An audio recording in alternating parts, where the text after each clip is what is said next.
This video is not intended to encourage or glorify any kind of drug use. The sole purpose of these videos is to educate you on the dangers of what these substances can do to you. Please do not do any of the acts mentioned in this video. I repeat, do not do any of the acts mentioned in this video.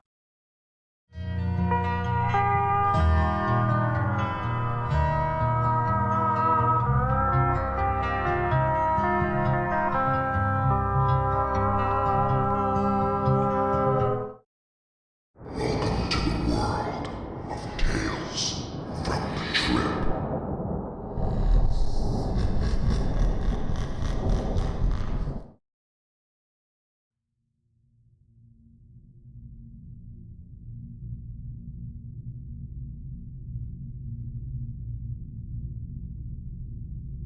In today's video, we're going to be looking at an iceberg chart made by Dravs. We're going to start from the top of the iceberg and reach our way down in the next couple of videos. I'll be reading some horror trip reports along the way, not for every substance, but for about half. I hope you enjoy it, and let's get started.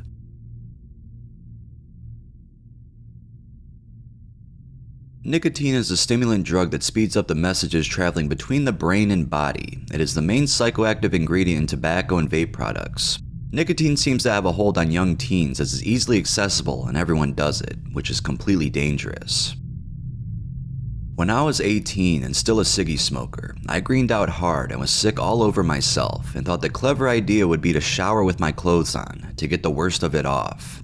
Turns out I had my pack of ciggies in the pocket of my dress, threw them out in the bathroom bin after. Then during a spell of being broken out of cigs, I went to the bathroom bin. A month later, it was a gross uni flat. Fished that pack out from God knows what. Cannot understate how disgusting that flat and my flatmates were. Hair dried them a little, then smoked them. I genuinely feel stomach sick thinking about what else was in that bin and ergo on those cigarettes. Can't say I've ever done anything too disgusting for a vape other than hitting it after dropping it, using it in various bathrooms to hide I was doing it, or hitting strangers at festivals, but that's purely because they're so easy to get.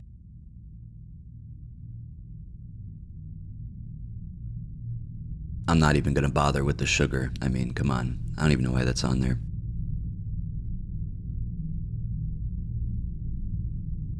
Since coffee and green tea were on here, I figured I would just talk about caffeine straight up instead.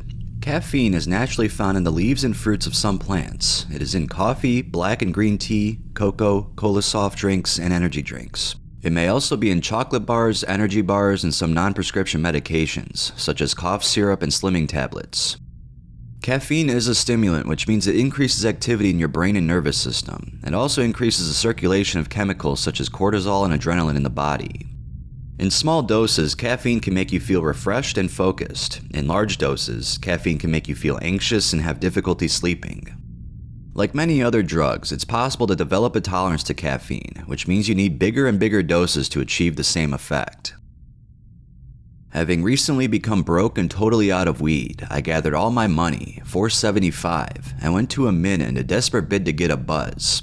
I bought the largest number of caffeine pills for the cheapest price, 36 for $3, and went home. I crushed 16 of them up and snorted a line, but it was icky. I realized how dumb it was to snort it and just ate 15 200 milligram pills.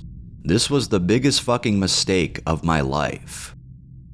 I took the pills at 11 o'clock, and by 11:30 I was feeling it. I was disoriented and incoherent to the person I was talking to on the phone. Soon I began to feel nauseous and ill. I realized my blunder and went to try and vomit the pills up. Unfortunately, it was too late. The nausea was constant, but when I stood and tried to walk, it turned into full-blown puking. I had to bathe my head in cold water just to calm the heaving. I spent most of my time laying on my couch with an ice bag on my head. I was vomiting until about 3 o'clock that morning. Words cannot describe how much I regret taking the caffeine.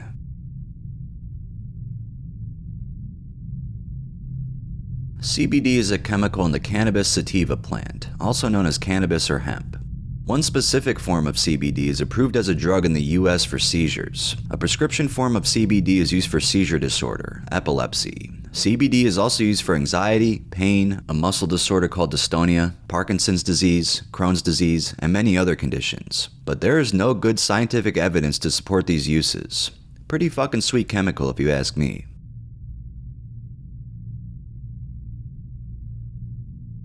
Melatonin is a hormone that your brain produces in response to darkness. It helps with the timing of your circadian rhythms, 24-hour internal clock, and with sleep. Being exposed to light at night can block melatonin production. Research suggests that melatonin plays other important roles in the body beyond sleep. However, these effects are not fully understood. Melatonin dietary supplements can be made from animals or microorganisms, but most often they're made synthetically. Do not take this if you want to be groggy in the morning, because that's how it makes you feel.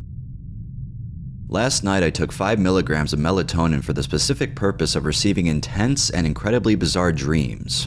I found myself in sleep paralysis at one point during the night and decided to stick with it to transition into a lucid experience. Incredibly strange and alien sounds emerged into my awareness, and for some reason, I inserted thoughts about Christmas and Santa Claus. I was transported into some grid-like room very similar to the training room in Street Fighter. I was in my bed hovering in this room and jumped out to see 3 giant-sized nutcrackers dancing like robots. I high-fived one of them, and then I proceeded to see trippy visuals with things like candy canes and reindeer flying past me. I was lucid during all of this. It was so vivid and incredible.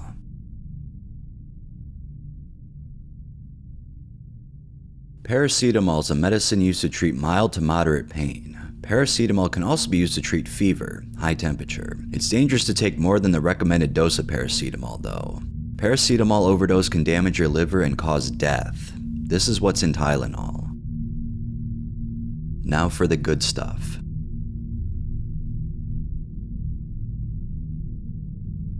Alcohol and alcoholic beverages contain ethanol, which is a psychoactive and toxic substance with dependence-producing properties. Alcohol has been widely used in many cultures for centuries, but it is associated with significant health risks and harms. Worldwide, 2.6 million deaths were attributable to alcohol consumption in 2019, of which 2 million were among men and 0.6 million among women. The highest levels of alcohol-related deaths per 100,000 persons are observed in the World Health Organization European and African regions, with 52.9 deaths and 52.2 deaths per 100,000 people, respectively. People of younger age, 20 to 39 years, are disproportionately affected by alcohol consumption, with the highest proportion, 13%, of alcohol-attributable deaths occurring within this age group in 2019. The data on global alcohol consumption in 2019 shows that an estimated 400 million people aged 15 years and older live with alcohol use disorders, and an estimated 209 million people live with alcohol dependence. To give a short background, I began casually drinking around age 15. Following a horrible first introduction to alcohol, vomiting, blackout, generally making an ass of myself. I later discovered that not only could I handle the alcohol buzz, but actually mastered the art of getting wasted and not at all appearing to be intoxicated. I could literally drink lifelong alcoholics under the table. So thus began my weekend binge drinking rituals with friends, in which we would literally go through half gallons in a night with no repercussions. At this point, I didn't really have a habit. I just loved to drink. I also began experimenting heavily with psychedelics such as mushrooms and acid, as well as taking ecstasy pills with extreme frequency. It was at this point my drinking habit was brushed to the side, but definitely not forgotten. After burning myself out on illegal drugs, namely speed, I quit taking drugs altogether except for pot. This is when my drinking picked up to substitute all the drugs I had been taking. So here I am now. I can't remember the last night I haven't had at least 2 or 3 drinks. I get anxious and nervous in social situations without alcohol, and I began to notice my nerves are completely shot unless drunk. This is truly beginning to scare me. It's really not surprising, considering alcoholism runs heavily in my family. I guess I thought I was an exception or something. I hope to one day quit altogether, but I don't see that happening anytime soon.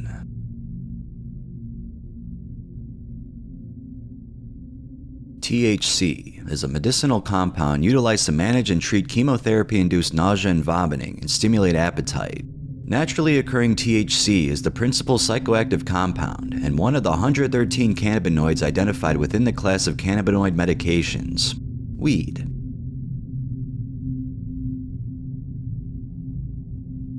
Kratom is an herbal extract that comes from the leaves of an evergreen tree called Mitragyna speciosa. The tree grows in Southeast Asia. Kratom users can chew the tree's leaves, swallow or brew dry kratom, or add the extract to a liquid.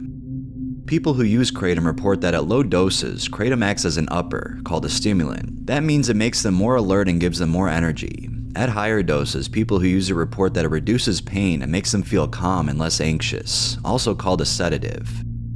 Some people take Kratom to ease the symptoms of quitting opioids, called withdrawal. Kratom may be easier to get than prescription medications, but it carries its own risk of addiction. People who use Kratom to relax or to be more social most likely think that Kratom is natural and safe because it comes from a plant, but the amount of the active part in Kratom leaves can vary greatly, so it's hard to know the effects of a given dose.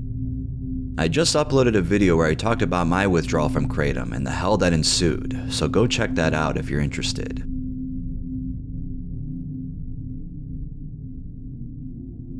Nitrous oxide, commonly known as laughing gas or happy gas, is a colorless, non-flammable gas with a sweetish odor. It's used in medical and dental procedures as a sedative, relieving anxiety and allowing you to relax before any work is done. People who use nitrous recreationally usually use whippets. It gets its name from the whipped cream aerosol canisters that people open to misuse the gas inside. Nitrous oxide cuts off oxygen to the brain, creating a euphoric high that lowers your mental and physical pain. The vitamin B12 deficiency is also a very serious concern. The balloon and metal froze to my hand. I painfully pulled my hand away as the third nitrous whippet filled the balloon. Once the hissing sound ended, I put my other hand around the neck of the frozen balloon. Once it was thawed, I twisted the balloon so no air would escape, then looked around the room at my friends. Everyone had their own different colored balloons in their hands. We raised them to the sky. I exhaled, then inhaled what was in the balloon. It tasted sweet and numbed my thought. I held it in and closed my eyes. Music was blasting in the room, vibrating the couch I was on. My body went numb like normal. Then the sensation of going at warp speed came over me.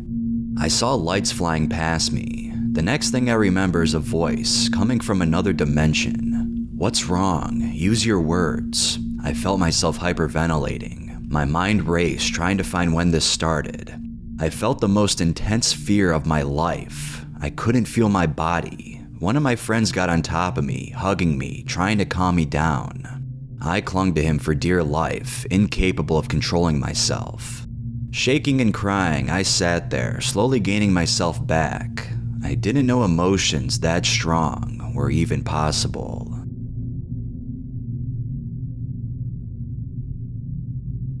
Paracetam is a lab-made chemical. In Europe, it is a prescription drug used to improve brain function. It is not approved as a drug or supplement in the United States.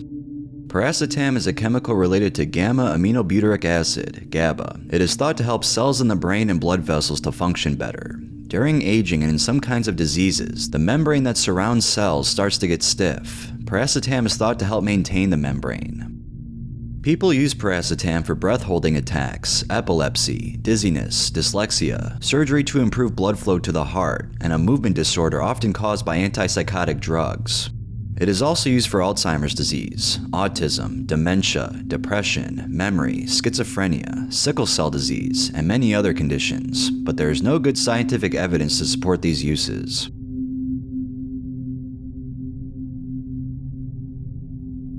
Myristica fragrans, tropical evergreen tree, and the spice made of its seed. The tree is native to the Moluccas, or Spice Islands, of Indonesia, and is principally cultivated there and in the West Indies. The spice nutmeg has a distinctive pungent fragrance and a warm, slightly sweet taste. It is used to flavor many kinds of baked goods, confections, puddings, potatoes, meats, sausages, sauces, vegetables, and such beverages as eggnog. The fleshy arrows surrounding the nutmeg seed are the source of the spice mace. People who do this recreationally try to get the delirium effects from the myristicin. I have used nutmeg around 5 to 6 times. The most important things I learned to remember: 1. Never have anything important to do. 2. Never be around people that I don't like. 3. Have 3 to 5 days of rest. 4. Drink lots of water, not pop, before, during, and after. This tends to get rid of the side effects. Many people dislike nutmeg. It is too weak or too strong for some, and sometimes has nasty side effects. This is an account of my most memorable and recent trip. Noon, I ingest 3 tablespoons of nutmeg. 1. No effects yet, like expected. 2. Mild pot-like buzz. 3. Things get interesting. At times, nutmeg feels like acid, pot, and MDMA. Acid-like patterns form. Short-term memory is non-existent. My body feels lightweight and heavy at the same time. Things that are cold or warm to the touch feel strange. Sometimes it is hard to tell the difference between cold and warm things. 7. My friend and I decided to go see Crouching Tiger, Hidden Dragon. It was difficult to concentrate on the movie. I decided that I shouldn't have gone to a public place. I needed to go pee, but was afraid that I would get lost and go into the wrong theater. Eventually, I got the courage to go to the bathroom. Upon returning, I watched the rest of the movie, and the fight scenes looked and sounded cool. All of the characters in the movie were moving in slow motion at times that it would not have made sense for the effect to be there. 10. I was frozen in a euphoric state, unable to move. I have never done heroin, but this is what I guessed it would feel like. Sounds were very loud. Visually, there were few effects unless I meditated. I had a feeling of grandeur throughout the rest of the trip. I felt like I was the king of the room I was in, and my pets were my servants. My lizard, which is a bearded dragon, was my bodyguard. 2 days later, my mind was gone until a few days afterward. I enjoyed the trip. This is a definite boredom drug. If you are bored and have the time, go ahead and do it. I do not recommend doing this drug if you are not experienced in chemicals.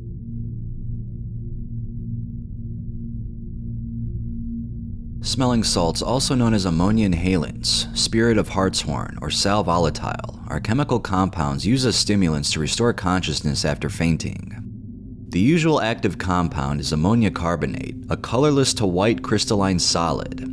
Because most modern solutions are mixed with water, they should properly be called aromatic spirits of ammonia. Modern solutions may also contain other products to perfume or act in conjunction with the ammonia, such as lavender oil or eucalyptus oil.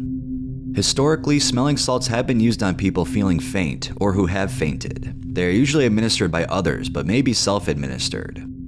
Smelling salts are often used on athletes, particularly boxers, who have been dazed or knocked unconscious to restore consciousness and mental alertness. Smelling salts are now banned in most boxing competitions. They are also used as a form of stimulant in athletic competitions such as powerlifting, strongman, rugby, and ice hockey, to wake up competitors to perform better. In 2005, Michael Strahan estimated that 70 to 80% of National Football League players were using smelling salts as stimulants.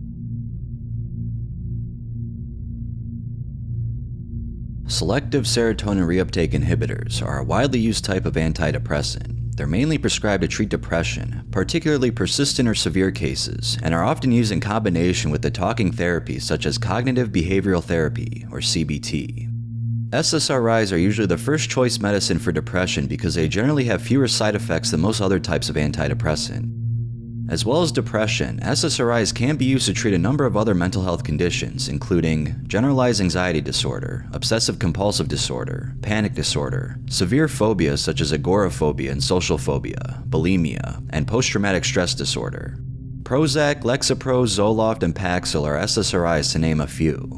I personally have experience with Prozac, Lexapro, and Zoloft. Prozac was pretty fucking terrible. Zoloft worked well for a long time until it didn't, but I've been on Lexapro for a while now, and so far this has been the best one. Very different for everybody, so don't let my opinion skew what you want to do. There's also a genetic testing you can do online and get a DNA swab to test to see which medications would work well for you. So if you want to do that, spend a good $300, but it'd be worth it in the long run.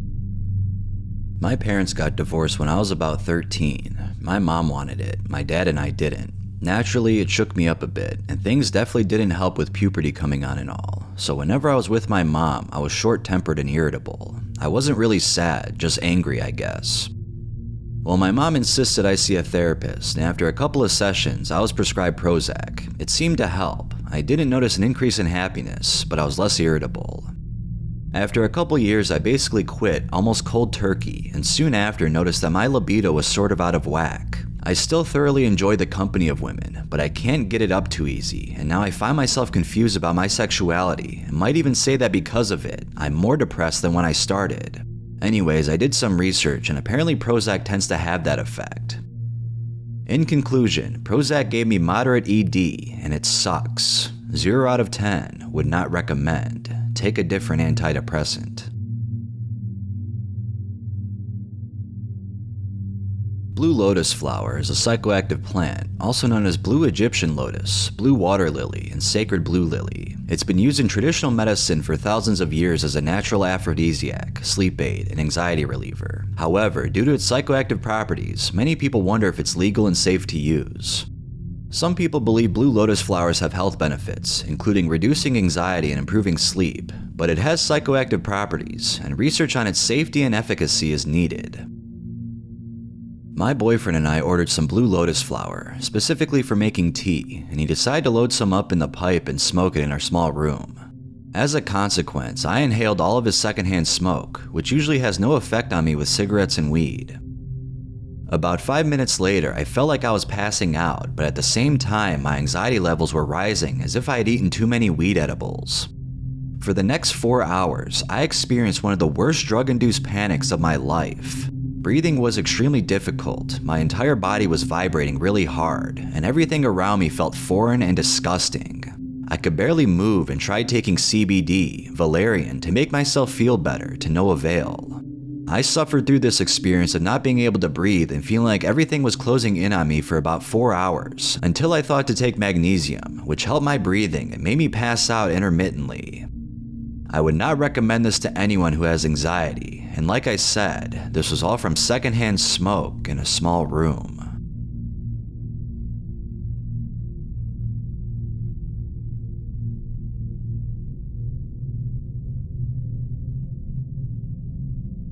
This concludes the first part to the ultimate drug Iceberg. Next time we'll be looking at level 3, which has a lot more interesting compounds. These ones were more general. I think everyone mostly knew most of these. If you didn't, well, hey, hope you learned something. And I'm gonna continue reading trip reports for it. Like I said, not for every single one, but for like half, I'd say. At least the ones that seem most interesting to me. Of course, you're not gonna find really any trip reports for Paracetamol or something like that, you know, so it was gonna be very hard for that to happen. But anyways, I hope you enjoyed this, and give this video a like, and make sure you want that next part, because it's gonna be coming out anyways, so you might as well like this video, because hey, what else are you gonna do? It's free, and you know, I'm only asking very nicely, right? But anyways, I hope you all have a wonderful day.